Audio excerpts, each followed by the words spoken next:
So the iPhone 15 Pro Max has been out for about 1 year next month, and the iPhone 15 Pro also been out for about 1 year next month. In this episode, I want to share with you my honest take on both of these after 1 year, which I thought was better.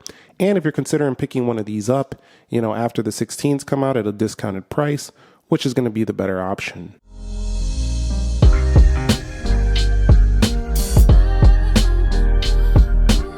So what is up, guys? Nick here, helping you to master your technology. Let's begin by talking about the prices between both products.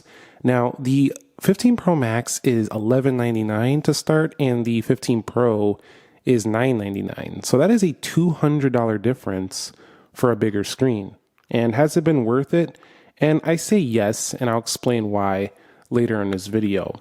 But I want to begin by not only talking about the price, but talking about something I noticed over the year. It seems like, I'm not sure if it's just because Apple hasn't been upgrading the phones like super a lot, like changing them crazily.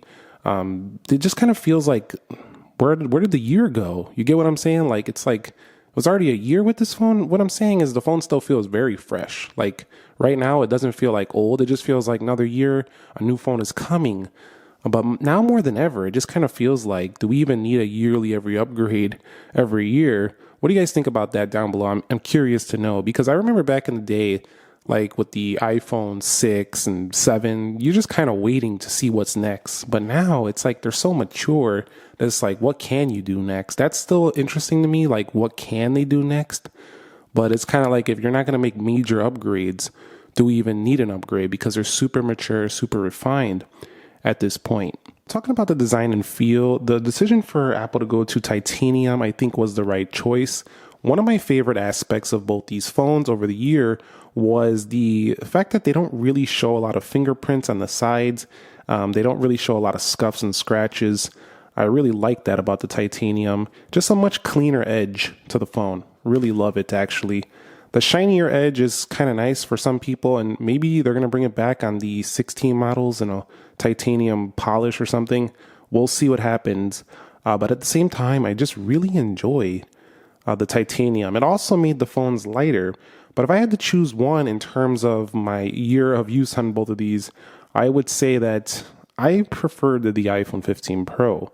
You could see the screen size is much smaller on these two phones with the 15 Pro, but you have titanium, which lightened the phone, and then you have the comfortable size of the 15 Pro, made this the much more preferable choice for day-to-day use.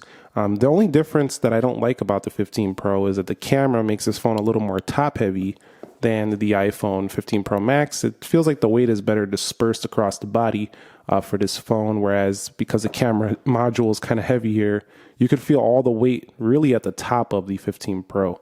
But definitely at 187 grams, for all the tech you get in this phone, like this is a really, really nice phone to hold in the hand. So design and feel, definitely I like the 15 Pro over the 15 Pro Max in terms of that, just the way it feels in the hand. I do think that the camera looks better on the 15 Pro Max though, because it just seems to suit this larger size more, whereas it feels like it just looks kind of huge on this smaller body. Not a big deal, but I just feel like this shape just kind of fits the size. It just kind of goes with it, if you get what I'm saying. But that's kind of how I feel about the design and the feel. Other than that, they're basically the same. They have the buttons in the same locations, action buttons on the left. We have volume rockers. Everything is basically identical. We also do have a little bit of a difference at the bottom. You'll see by the USB-Cs.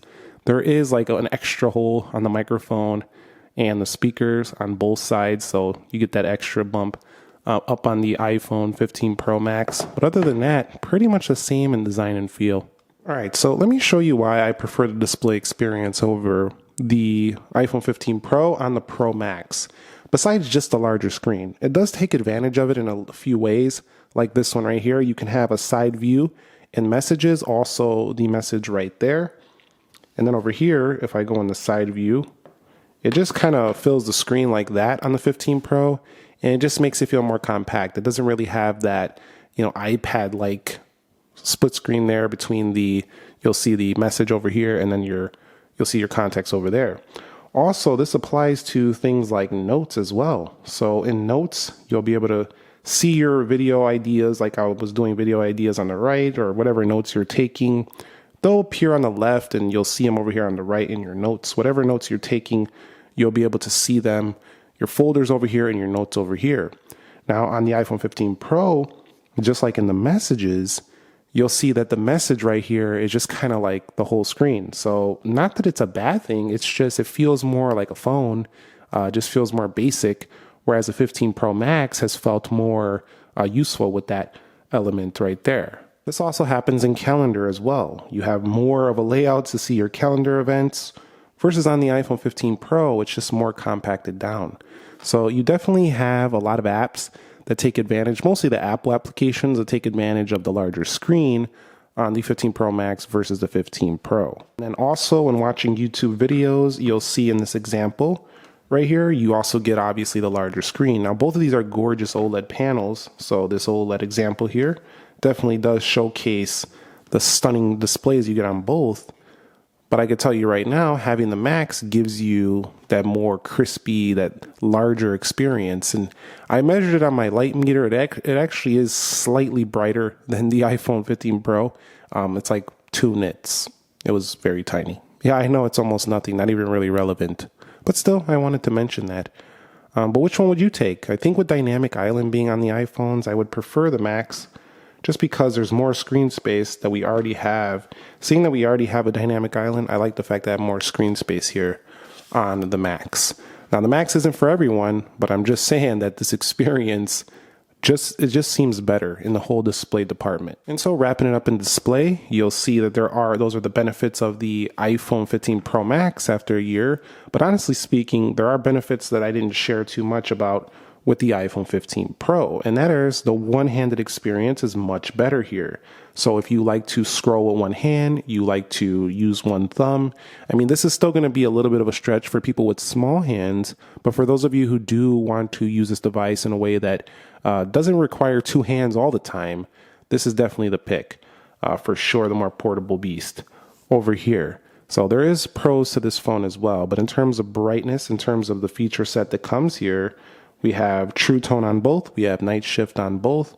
We also have Dark Mode on both. So they got all those same features right here. iOS 18 is going to bring these nice dark mode icons. You'll see right there, they'll automatically switch when you go into dark mode. You'll see that later this fall in your official version of iOS, which I will cover on the channel. But definitely, there are pros and cons to portable in the larger size. But I think overall, I preferred this one over here in the Max, and I think it's worth the extra money for the bigger display because mostly on OLED panels, what you want to do is consume content. And I don't even feel like a smaller phone actually needs OLED all the time. It could have a really great LCD and still be a good phone.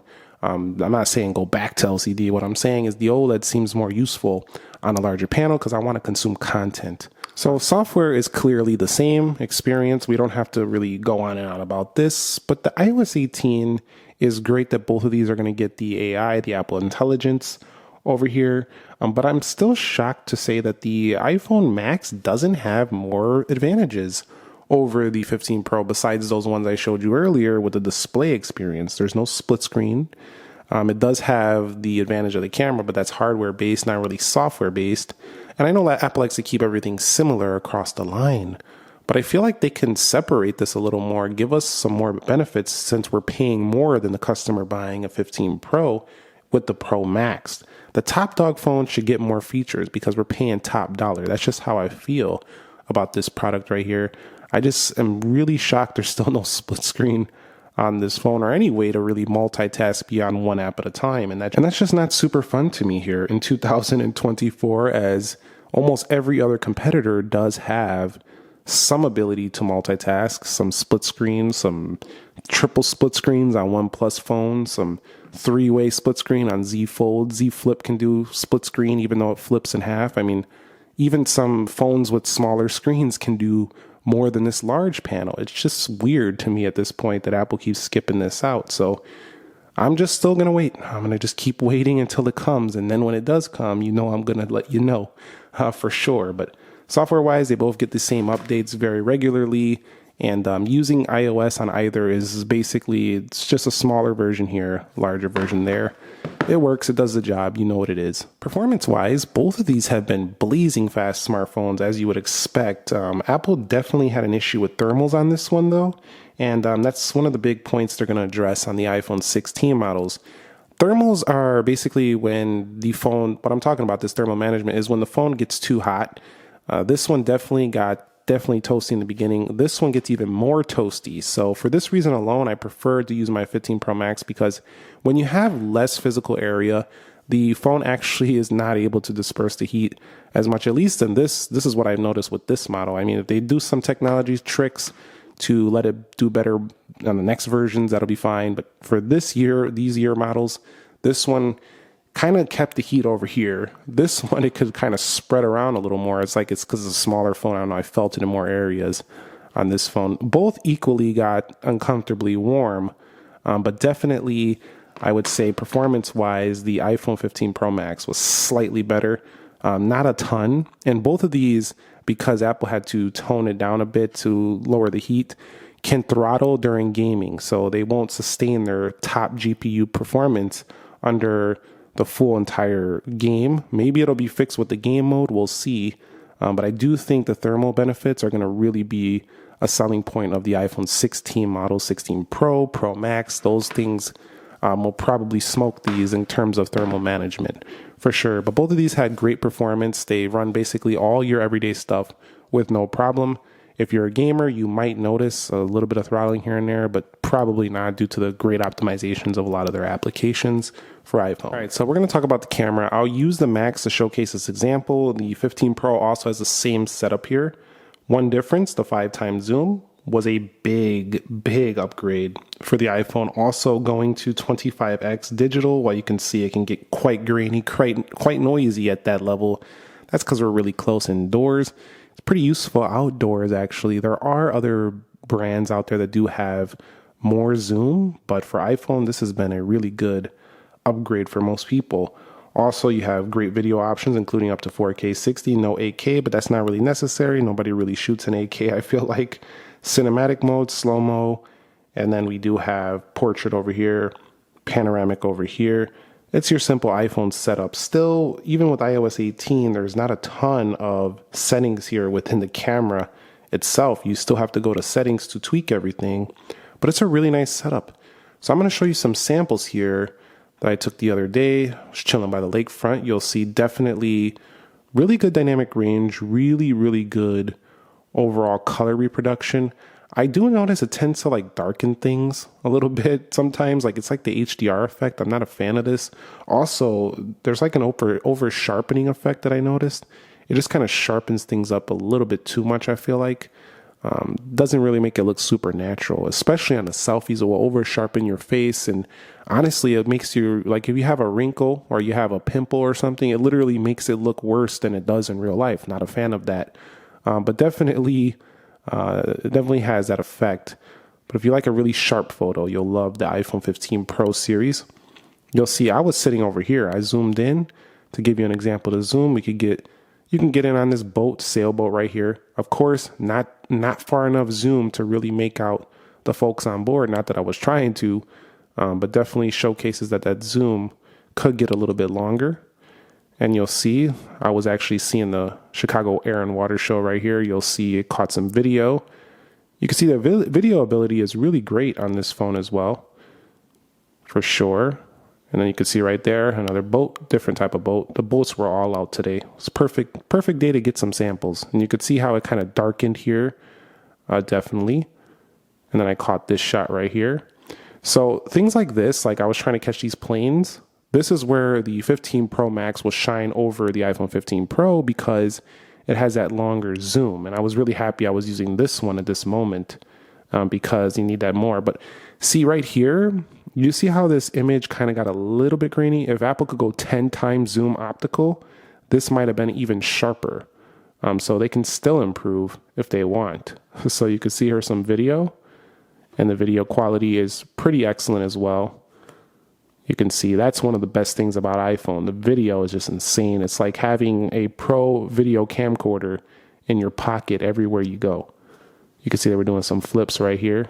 I caught that one zooming right there. But definitely very good overall camera performance. 1 year later, I would say generally with the iPhone 15 Pro, if you want a really good iPhone camera and you don't care about a little extra zoom, it's basically the same thing. But if you want the top dog camera, this was the best for sure. Audio was slightly better on the Max. I don't know if it has that because it has that extra hole down there. I'm not sure. It was only like a decibel or two louder, but it just sounded better at the highs than the iPhone 15 Pro. But both of these were flagship level audio. Don't get it twisted. They both sounded great. But the audio just sounded a little louder, a little crisper. Just sounded great coming out of the iPhone 15 Pro Max. It was really an excellent experience for that iPhone over there. So definitely, I would say if you're looking for a little bit better external audio, I would go with the iPhone 15 Pro Max. But if you don't use that much, it doesn't really matter. And if you only use it occasionally, the iPhone 15 Pro is still excellent as well. All right, guys. So when it comes to the battery life, the iPhone 15 Pro Max lasted significantly longer, like 2 hours or so better than the iPhone 15 Pro in my experience. Especially in standby, it did even better than the 15 Pro as well. 15 Pro is a good all-day phone for medium to slightly heavy use. The iPhone 15 Pro Max is an all-day plus some heavy use. So you can use this phone all day heavy. You'll still have enough to get to the next day and then some of that day and maybe even make it through most of your work day, depending on how you use it. This phone right here, though, this is a charge every day. So for sure, if you're looking for better battery life, that alone could justify the higher cost of this 15 Pro Max. And as this phone comes down, as the new one comes out, you're going to be able to get this phone at the same price as the smaller version of like a 16 Pro. So this might be a really good option over that because of the better battery. One area where they have very no differences is the USB-C, Bluetooth connectivity, and Wi-Fi speeds. They don't have Wi-Fi 7. They have USB-C, so they're both pretty much the same there. That was a big jump for the iPhone 15 Pro models. I also noticed, if you can see, there's some scratches there. These darker color models, this paint always chips off over there. Not a fan of that. So the natural titanium did a better job at like hiding that. That's why I went with that model right there. But overall, connectivity wise, they've been essentially equal right here. So there's no real changes there. They also both do give you a pretty good 5G performance, a pretty good mobile strength and all that stuff. So not a major issue there either.